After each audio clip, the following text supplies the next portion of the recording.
আমি একটি তিমি মাছ ধরে এনে পিস পিস করে কাটছিলাম, কিন্তু হঠাৎ করে সেখানে একটি বড় তিমি মাছ চলে আসে। তাই আমি তাড়াতাড়ি করে আমার বন্ধুদের কাছ থেকে হেল্প চাই এবং ওদের বাড়িতে ঢুকে যাই। এরপর আমরা বেড়াটি লাগিয়ে ওই তিমি মাছটির উপর পাল্টা অ্যাটাক করতে থাকি এবং শেষে ওই তিমি মাছটিকে মেরে তার মাংসগুলো সংগ্রহ করে নেই। কিন্তু আমাদের ঘর তৈরি করার মতো জায়গা ছিল না, তাই আমরা এরিয়াটা বাড়িয়ে সেখানে একটি ঘর তৈরি করে ফেলি। তারপর আমাদের বাড়িতে একটি সোনার গাছ ছিল, সেখান থেকে আমরা তাড়াতাড়ি করে একটি সোনার ফল পেরে নেই। কিন্তু হঠাৎ করে আমরা দেখতে পাই কিছু দুষ্টু লোক এসে আমাদের বাড়িতে অ্যাটাক করতেছিল। তখন আমরা তাড়াতাড়ি করে পাল্টা অ্যাটাক করে ওই দুষ্টু লোকদের মেরে ফেলি এবং ওদের এরিয়াটাও দখল করে নেই। তারপর আমরা সবাই মিলে খাওয়ার জন্য সেখানে কিছু ধান গাছের চারা লাগাই, কিন্তু জলের অভাবে ধান গাছের চারাগুলো বাড়ছিল না। তারপর আমরা সেখানে একটি টিপকল বসিয়ে তার মাধ্যমে জল সংগ্রহ করি এবং ক্ষেতের মধ্যে দিয়ে দেই। জল পাওয়ার পরে আমাদের ধান গাছের চারাগুলো খুব তাড়াতাড়ি পেকে গেল। এরপর আমরা সেখানে থাকার জন্য সবাই মিলে একটা একটা করে ঘর তৈরি করে নেই। তারপর আপনারা যদি এই ছবিটিকে ভালোবেসে থাকেন তাহলে একটি লাইক দিয়ে চ্যানেলটি সাবস্ক্রাইব করতে ভুলবেন না।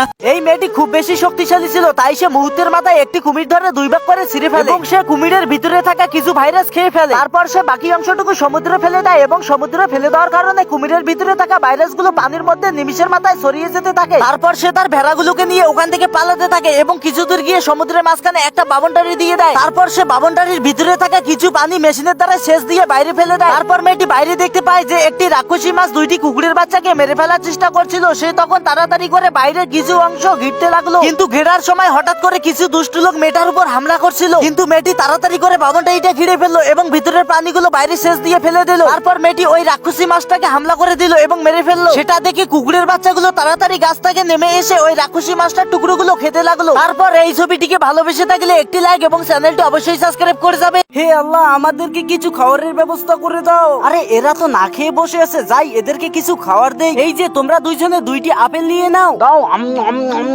পেটটা ভরে গেল। না, আমি এই আপেলটি এখানে পুঁতে দেব, তারপর গাছ হবে আর আমি ওই গাছটার সাহায্যে এখান থেকে বেরোতে পারবো। এখন তো আমাকে পানি লাগবে, এখন পানি কোথায় পাবো? এই যে তোমাদের জন্য হিরে নিয়ে এসেছি, নিয়ে নাও। দাও দাও। আরে আমি এই হিরেটা নিয়ে এখন কি করবো? তোর হিরে। তো বন্ধুরা, ভিডিওটি দেখার আগে তোমরা যদি আল্লাহকে খুব বেশি বেশি করে ভালোবেসে থাকো তাহলে একটি লাইক এবং চ্যানেলটি অবশ্যই সাবস্ক্রাইব করবেন। এই যে পরি, একটু এইদিকে শুনবেন। হ্যাঁ বলো। তুমি এই হিরেটা নাও আর আমাকে এক বালতি পানি দাও না। হ্যাঁ হ্যাঁ, দাঁড়াও দিচ্ছি। এই যে ধরো তোমার পানি। না, এখন তাড়াতাড়ি করে পানিগুলো গাছটার মধ্যে দিয়ে দেই, তাহলে বড় হয়ে যাবে। ওয়াও, গাছটা তো বড় হয়ে গেল। এখন তাড়াতাড়ি উঠে এখান থেকে বেরিয়ে যাই।